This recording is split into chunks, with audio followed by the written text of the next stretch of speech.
எங்களது பொதுச் செயலாளர் தமிழகத்தினுடைய முன்னாள் முதலமைச்சர் வருங்கால முதலமைச்சர் புரட்சி தமிழர் அண்ணன் எடப்பாடியார் அவருடைய ஆணைக்கு இணங்க இன்றைக்கு தமிழகம் முழுவதும் இயங்கக்கூடிய கைத்தறி நெசவாளர் கூட்டுறவு சங்கங்களில் நெசவாளர்கள் உற்பத்தி செய்யக்கூடிய அந்த வேட்டி சேலைகளை கூட்டுறவு சங்கத்திலே கொண்டு போய் வைக்கின்ற பொழுது கூலியை ரொக்கமாக கையிலே கொடுத்து வந்திருக்கிறார்கள்.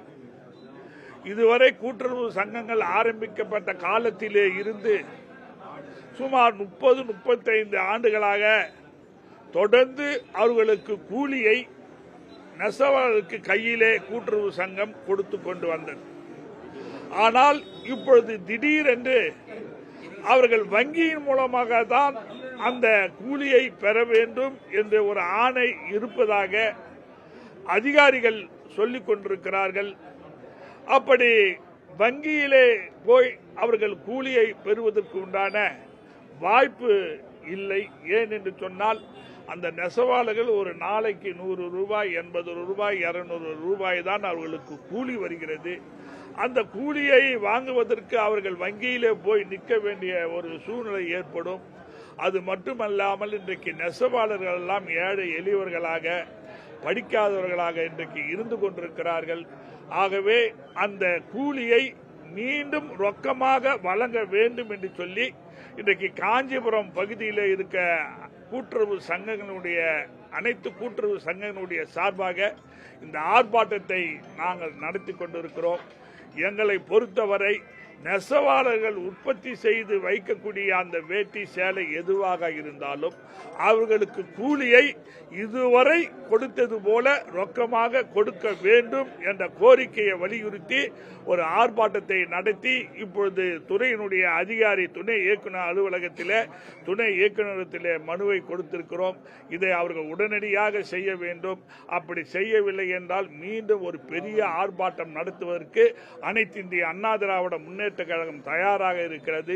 இன்றைக்கும் அல்ல, நேற்றையும் சரி, இன்றைக்கும் சரி, நாளைக்கும் சரி, நெசவாளர்களுடைய பிரச்சனைகளை தீர்க்கக்கூடிய இயக்கமாக அனைத்து இந்திய அண்ணா திராவிட முன்னேற்ற கழகம் இருக்கும் என்பதை இந்த நேரத்தில் தெரிவித்துக் கொள்கிறேன். நன்றி, வணக்கம். நான் காஞ்சிபுரம் முருகன் பட்டு கூட்டுறவு சங்க உறுப்பினர். கடந்த காலங்கள் நடைமுறையில் பட்டு சேலை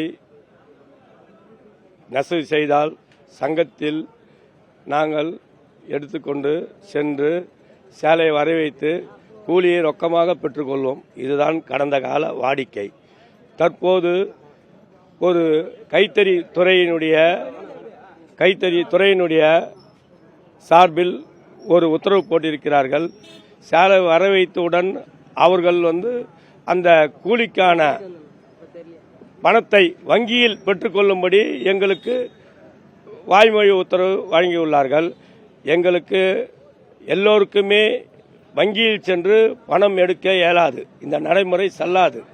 ஏனென்றால் ஒரு சிலருக்கு படிக்க தெரியும், ஒரு சிலருக்கு படிக்க தெரியாது. நெசவாளர்களுக்கு சேலை தான் நெய்ய முடியும். இந்த சேலை வர வைத்து கூலியை ரொக்கமாக பெற்றுக்கொண்டு அத்தியாவசிய பொருட்கள் வாங்கி நாங்கள் வீட்டுக்கு செல்வோம்.